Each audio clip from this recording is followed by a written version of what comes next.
Hump Day here at Cape Ann today. Heather and I are back. We have two interviews for you this week. Some important stuff here to share with you. First, we speak with Heather's housemate, Dr. David Rabin.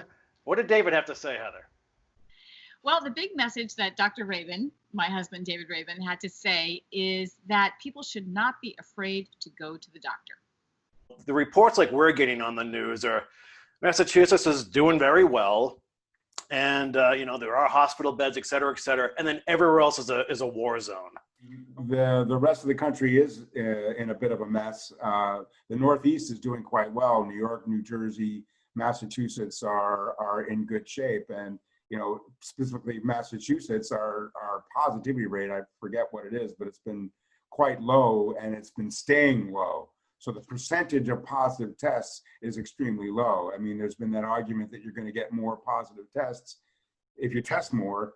That's true, but what you worry about, what you're focusing on is the percent positivity. So our percent positivity, even though we're testing more, is remaining low, which is what you want. Mm-hmm. Our hospital census, I think we're under 10. We've been around 673 patients in the hospital now for quite some time, which is down now from 120 during the surge. So that gives you some sense of perspective. And we're opening up. So we're opening up elective procedures. We're opening up our office. We're limiting the number of providers. And I think the message that I would like to give out to people is that it's safe to go back to the hospital. It's safe to go to your doctor. It's safe to get the tests that you need to get. People are still scared. They're worried about getting COVID, so they don't want to get their, colonoscopies or, their echocardiograms or their stress tests. And we can't emphasize enough that, it is safe to come to your doctor and get medical attention, because what we are seeing is some people that have postponed stuff, people that have been symptomatic with something for a while, and they go, well, I'll just deal, it's just because of the heat, or it's just this. They'll have some rationalization. People are very good at that. And then they show up with a bigger problem than they needed to have. So we're really encouraging people to contact their doctors, follow up with their specialists that they need, and get the care they need. Our office is basically open.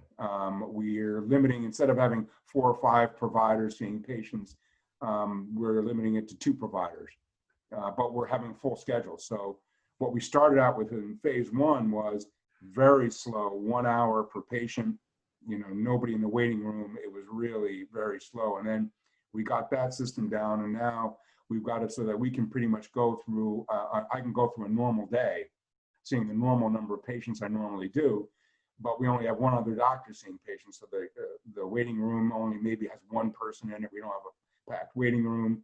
It gives us ample time to clean down the rooms, because we can use alternate rooms in between patients so that we can thoroughly clean 1 room before another person comes in. So, I can't speak for other practices, but I would suspect that all medical practices are doing that kind of thing. I went to my dentist a couple of weeks ago, and it was a pretty strict, scenario where they meet you at the door, they bring you in, you sanitize when you come in, there's masks. So we're masked, patients are masked, there's hand sanitizers, the rooms are cleaned down. So it's, we're very careful. David, I want to, you and I have talked about this a lot in the household, but can you talk briefly about, there was a scenario that everyone saw at Salem Hospital. This was going to be just a horrific disaster, and it never got to that point with COVID. Right. Do you want to talk about that and what kept that was an orchestration and a real sense of teamwork and community between our hospital and specifically Mass General and the Brigham. But I think all the hospitals in Boston really work together, both to assist with patient care and to help to come to some better understanding as to how to treat the disease. So there would be joint grand rounds with people from Beth Israel, the Brigham, and Mass General all participating.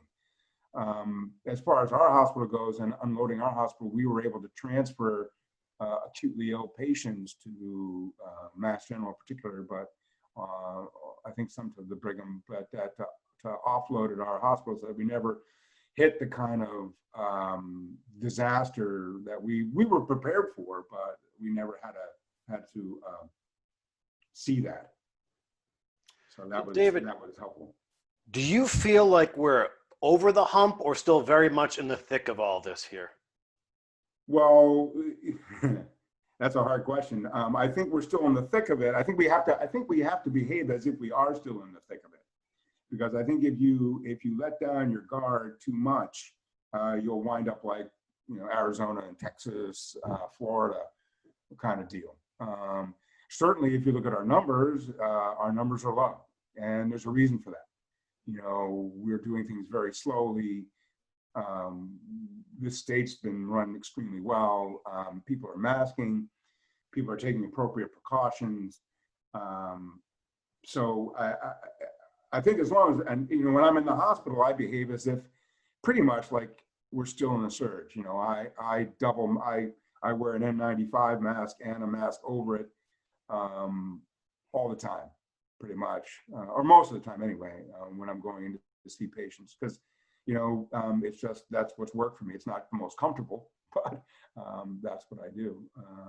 We don't have to use full PPE for everybody, which is good, but I behave, and I would encourage others to behave pretty much like we're still in the thick of it, just taking the kind of precautions that you need to. I mean, if you have people over, try to physically distance as much as possible, that kind of stuff.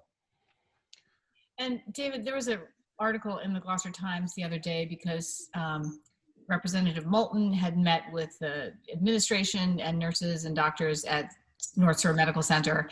And Dave Roberts was quoted as the president of the hospital as saying that people have PTSD and they're from this whole experience. And there's a lot of concern about what may happen in the fall. And yet they're feeling as if they're not quite out of the woods, as you just said. So how do you feel about that? Yeah, I feel the same. I mean, I think, I'm not sure if it's really PTSD, it's just apprehension, because we know what we had, we know what we saw, and we know what it can be. So as I was telling you earlier, it's interesting. We got through the surge, and then we sort of try to figure out how to reopen, and we're just sort of figuring out that. And at the same time now, we've got to be ahead of the game and figure out, okay, what could happen in the fall? What could happen if there's another surge? Is it going to be as bad as what it was in April? Is it going to be 50% of what it was in April, 25% of what it was in April? And how do we plan for that? How do we order test kits? How much test kits should we order for our testing center? How do we structure our practices? How do we, open up? How do we keep opening up while still being concerned that we may run into another surge? And that's an ongoing discussion that we're having. So I'm not sure it's really PTSD so much as we know how bad this can be, and what can we do to mitigate that and to be prepared for it. Is a surge inevitable? I don't know. I think probably there's something that's going to come down the pike. I think it's the natural course of this thing, right? Mm-hmm. I mean, that's what we've seen in other pandemics. It's a question of how to best mitigate that and make it not like what we saw in April, and how to make it not like what's going on in places like Arizona and Texas, where they're facing what we were worried about, where they're running out of ICU beds, where they're running out of ventilators, where they're running out of things that put their health system at extraordinary strain. I literally just saw before we went on that the Houston Chronicle's obituary section is 43 pages long today. Mm. That's astonishing. Yes. Yeah. Yeah. No. I mean, and that's why the whole theory behind flattening the curve prolongs the situation, but it avoids what you're seeing in Houston and what you're seeing in Arizona, where you just overwhelm, and what you saw in Europe, what you saw in Italy and Spain, where they just weren't prepared for this, and they didn't have any measures in place to try to spread things out so that you don't get this incredible surge of patients, and that's what they're getting. David, have you, in your literature, read anything about the long-term effects of people who have suffered from COVID?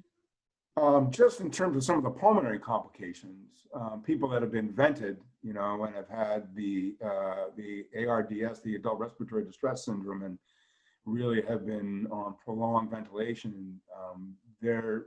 I think it's hard to know what the long downstream effects are of it because we've only been in it for 7 months, right? So we don't really know. I was hearing some discussion. One of my sources, CNN.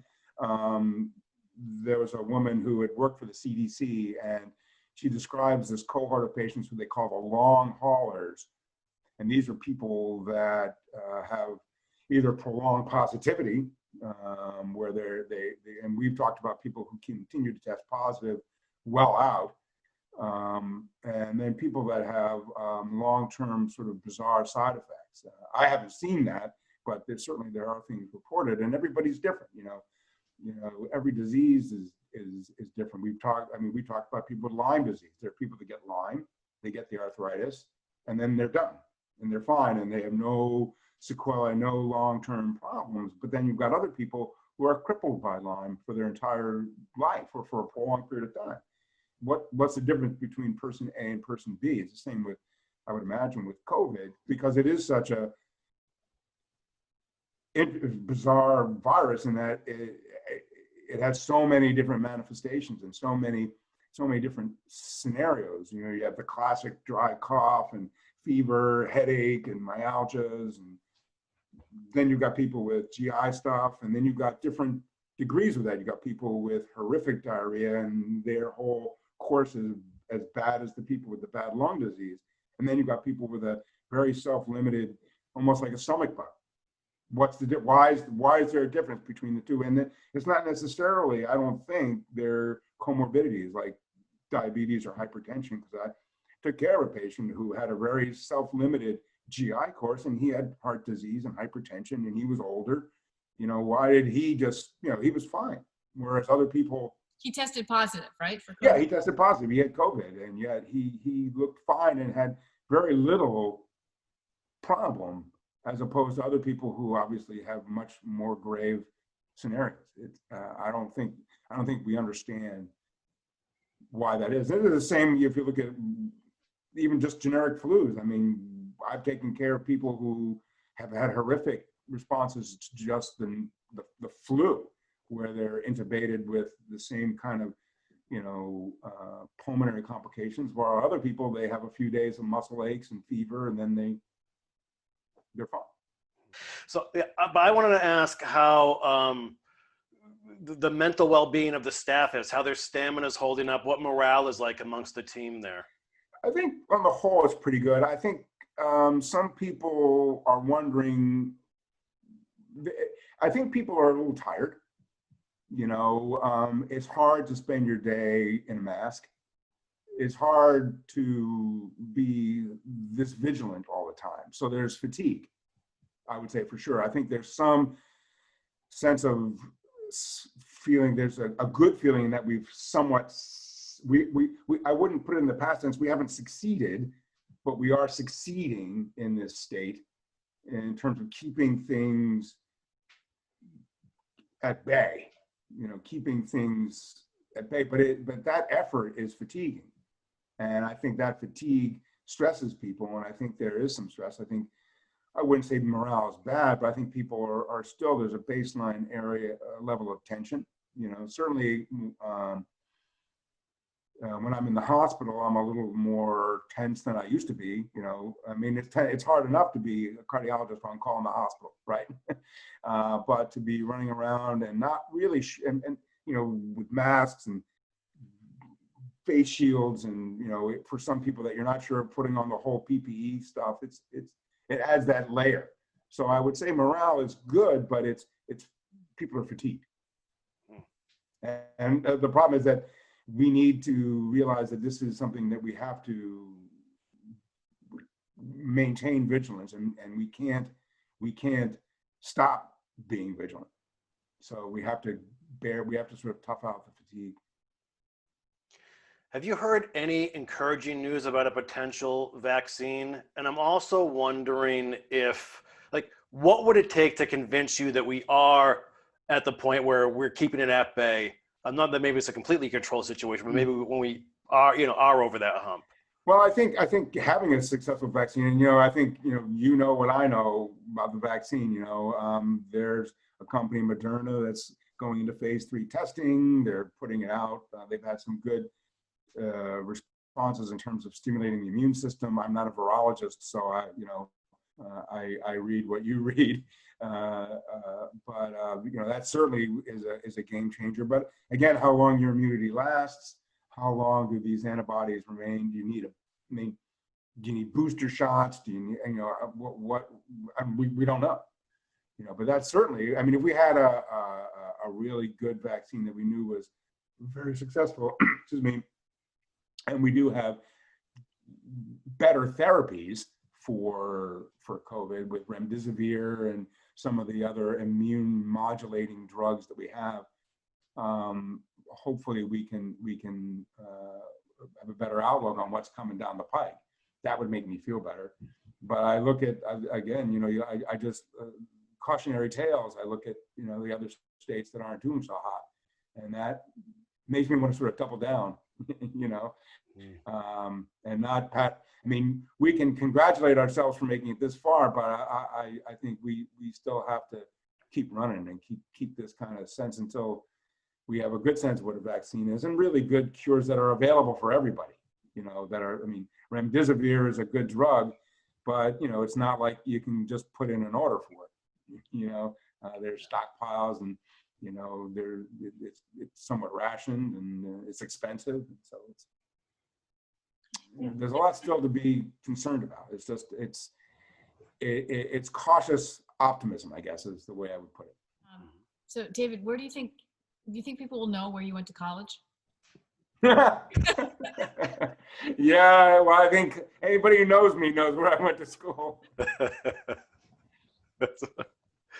So is there any sort of lasting words you want to leave with the public for now? Is it just stay vigilant, or just encouraging news from the hospital? Go to your doctor, and if you need to go, if you're not feeling well, if you're having, in my world, you're having chest pain, palpitations, shortness of breath, you're feeling lightheaded, don't say, oh, I don't want to go to the hospital because it's not safe. Get the care you need. I can tell you it's safe in our hospital to come to the hospital, to come to the emergency room, to get care, to be a patient in the hospital. It is safe. And it is much safer to come to the hospital and get something treated early and get out than to have something where you really put yourself behind the 8 ball and run into a bigger problem than you needed to. So see your doctor, get your routine care. I ran into a surgeon the other day in the elevator. He said people aren't getting their colonoscopies. Get your colonoscopies, get your screening tests. Talk to whoever your providers are. I know there's a backlog of cases that needed to be sort of weeded through. We're doing that, in our cath lab and in our we're like for pacemakers and other types of testing, but don't put stuff off. That's, I think, the most important thing is be vigilant. Don't do something stupid and go to your doctor.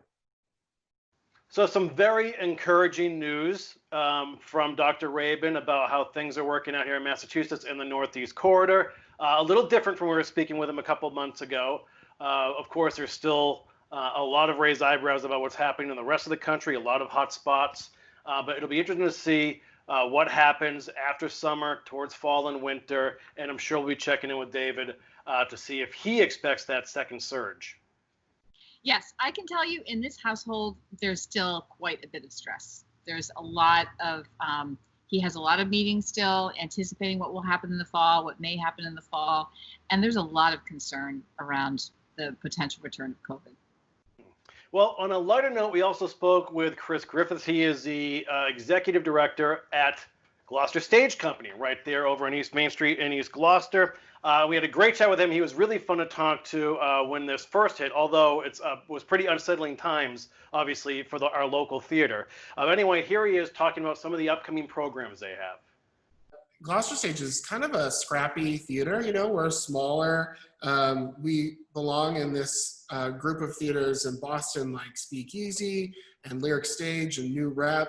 You know, we're this small theater that's stuck between being like a summer stock, like in the Berkshires, and being this like regional theater like Merrimack Repertory Theater or something. And so what's cool is we don't have rules. We can, you know, we can make this up as we go. And so we sort of mourned the loss of this summer, how we had planned it. You know, we were thinking about all this growth that we wanted to make this year. Last year was dynamite. We were like, all right, how can we do it again? How can we go bigger? You know, so that's sad to not be able to do that. But then everyone was so understanding, and we were able to move it all to next summer, which was great.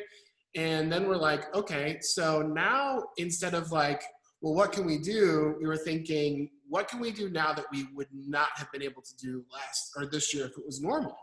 And so that's where we kind of moved into this concept of taking our Never Dark season and blowing it up. So typically, you know, our shows are Wednesdays through Sundays, and we feel like that's just not enough.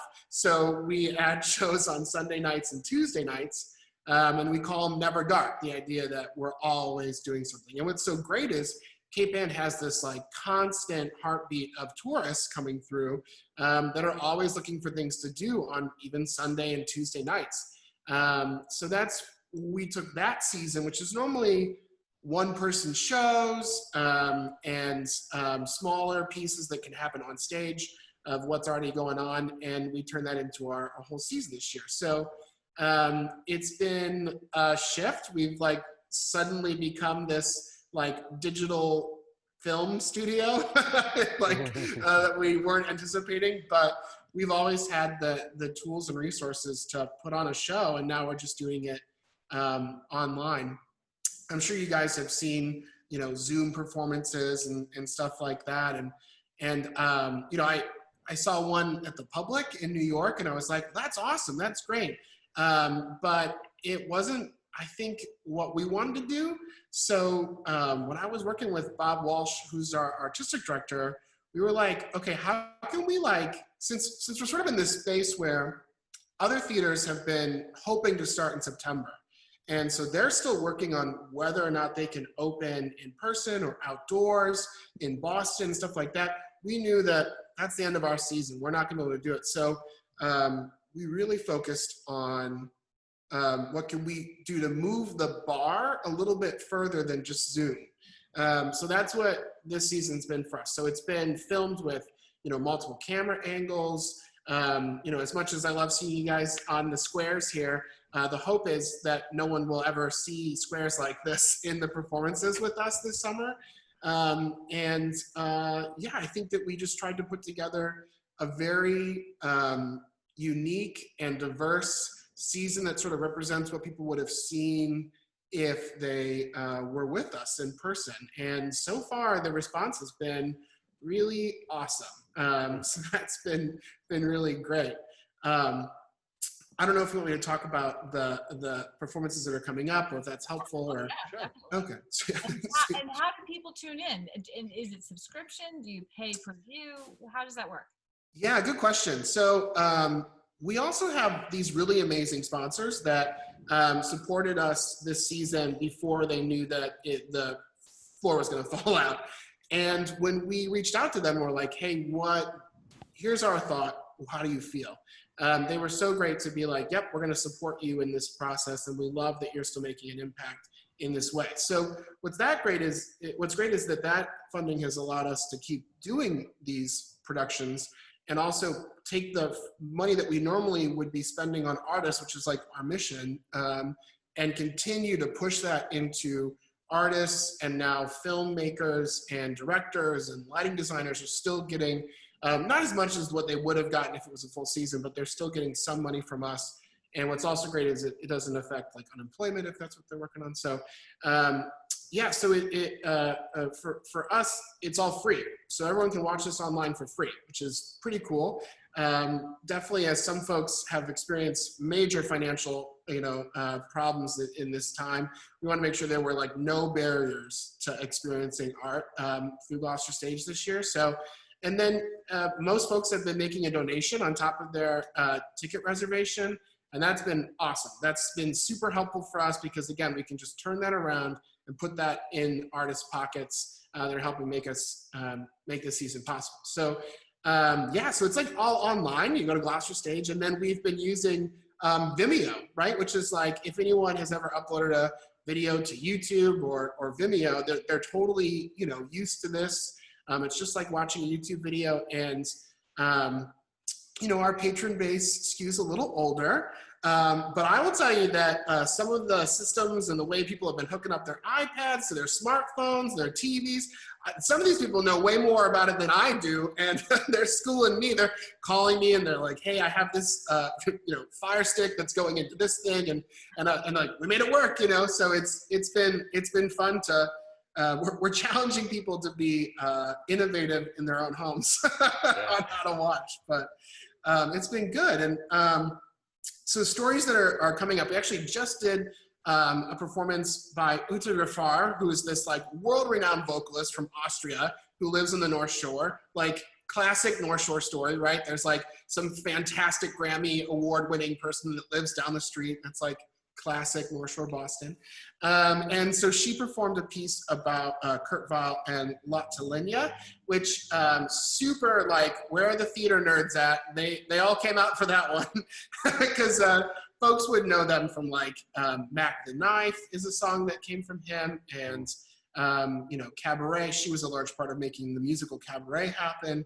And it's just kind of a fun story that you see two artists as they kind of respond, well, they fall in love, but then also kind of respond to World War II and how to like get out of there, because he was Jewish. And so all of his music became illegal and stuff. So it was a fun piece. And then, the rest of the season is like coming up this weekend. We have Bill Harley, again, Grammy Award winning storyteller, who is just like, it's hard to explain what the stories are, but it's sort of just a hopeful sermon about life, just like recognizing the small things, and especially in this moment where we're all still balancing being distant and trying to take advantage of summer in some way, sort of thinking through that and family and life and listening to stories. It's a little meta in that way, I guess, but it's a nice,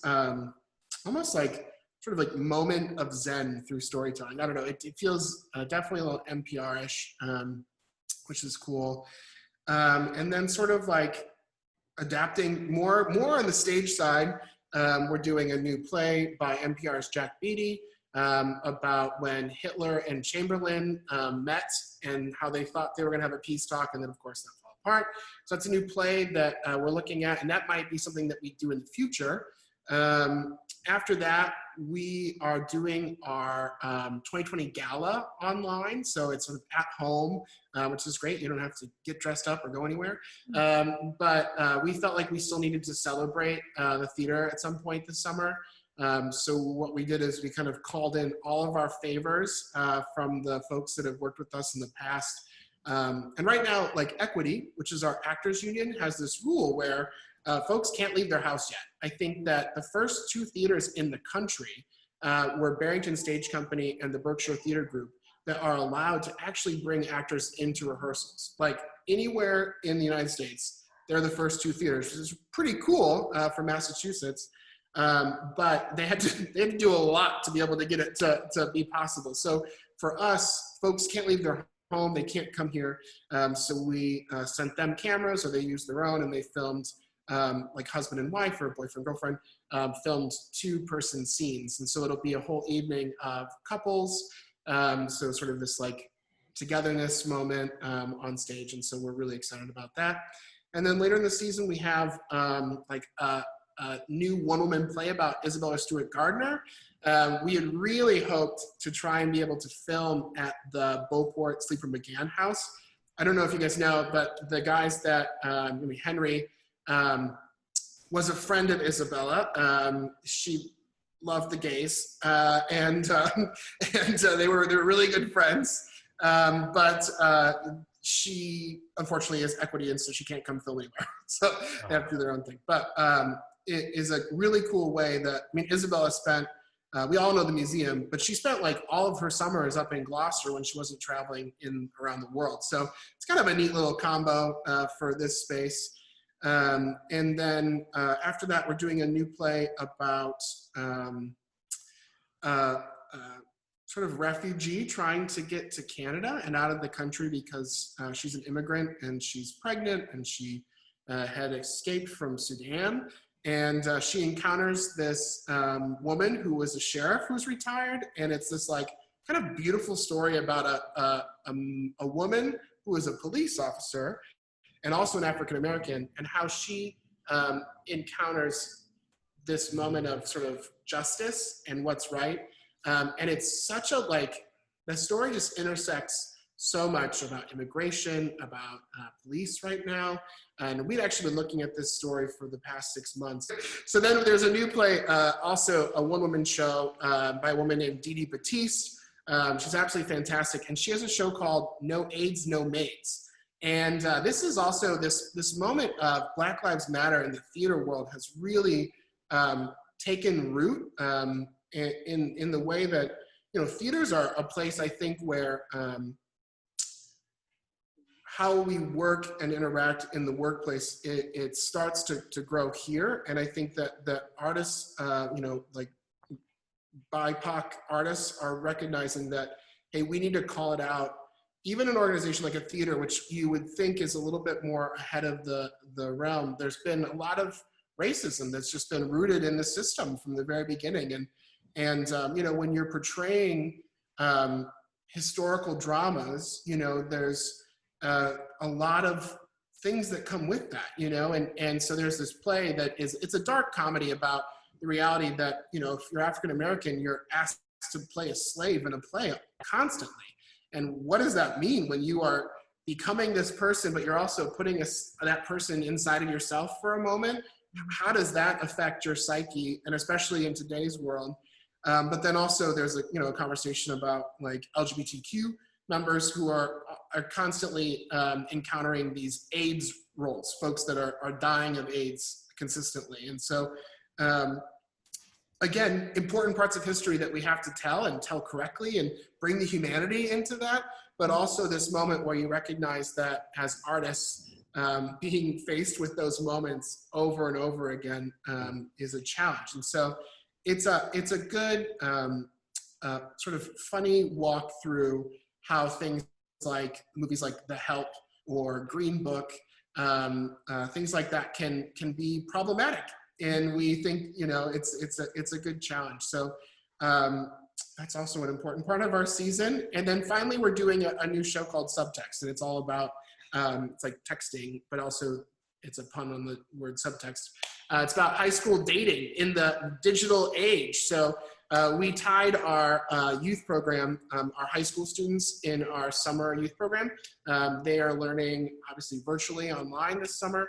And so at the end of that, they'll be producing their own play online. So it'll be about dating in the digital age for high school students. So, TikTok and all that jazz. And if we'll still have TikTok, we'll see. But it's a funny comedy, and it's good. Something to sink their young acting teeth into and get them, it's not just another performance of Little Women or something that they can actually challenge themselves. So. And how about dating under COVID in the digital age? Right? Yeah, exactly. Yeah, that's real. That's real. Right. Well, what a season. I mean, it sounds fascinating. I will be tuning in for sure. It seems like you guys have, we're not using the P word anymore, Pivot, but you guys rallied to be something really an artistic triumph here. So good job. Oh, thanks. Yeah, I think in this moment, it's just like take advantage of what's possible. And I think that we definitely want things to be light because we've been through a lot of darkness. All of us have been through so much in the past several months. But we also want to recognize that I think theater can be therapeutic sometimes. And so listening to stories, seeing these stories, they're not all, it's not all soft rice pudding. There's some good stuff in there that is challenging still and poignant. And we wouldn't want it any other way. Yes. Corey, do you want to finish off? Well, I was going to say, Chris, are you able at all to project 2021 as far as booking and talent, et cetera, or is that too far off? That's a great question. I think that, nothing is certain anymore. We are absolutely, set up for success in 2021. The whole season is so well structured. I mean, I wish we were in the middle of it right now, but I feel like with our start time in June, we'll be at a good place, but we also know that there's a good chance that, even if there is a vaccine, that it might not be something that all of us want to put in our bodies right away.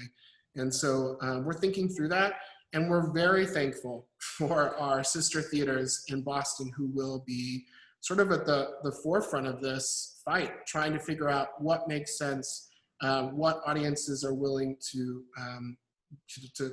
jump in for. And so we're going to be supportive where we can be and good listeners. But I mean, I just know that the amount of feedback that we've gotten from folks who are missing us this year and we're missing them, we really want to get folks back next year if we can. But of course, it's, safety is the first and foremost. It's hard being outside and having a meal with friends and thinking that, theaters can't do that just yet, unfortunately. Right. But we're thankful for the little pieces of life that we are able to etch out, and whatever it takes next year, we'll find a way, I'm sure. So, thanks for asking. Mm-hmm. Cool. So now, Chris, if people want to see your current programming, learn more about it, or help out the Stage Co in any way, how can they do that? Yeah, awesome. It's all online, gloucesterstage.com. You'll see the upcoming shows. You'll see the youth program and all that's going on, and then any donations basically this whole year are going to be going towards all of our programming that we're able to produce. And I excuse the mess. We're actually just wrapping up our bathroom renovations here at the theater, which is a good time to get this taken care of, but it's a little messy. So those are kind of the big projects. And thanks again for having me, guys. It's always great chatting with you and fun to share what we're up to. Chris said it better, but I cannot repeat enough. Go to the Gloucester Stage Company website. The programming is right there. You click, it says watch online, and there are these really amazing and important productions that you can watch right there. Yeah, he's always fun to talk to. I'm glad we found him again this week. Later this week, Heather and I are going to speak with Yoichi Utagawa and Fran White of Cape Ann Symphony. They're going to be playing live music again very shortly. Also, Henry Farini of the Gloucester Writers Center, Karen Carroll of the Gloucester Health Department, and Kim Smith, who you just saw the beautiful piece on Marnix that we did this past Monday. She's going to be talking about the piping plovers. So we will catch you later on this week with all of that. Have a good one for now.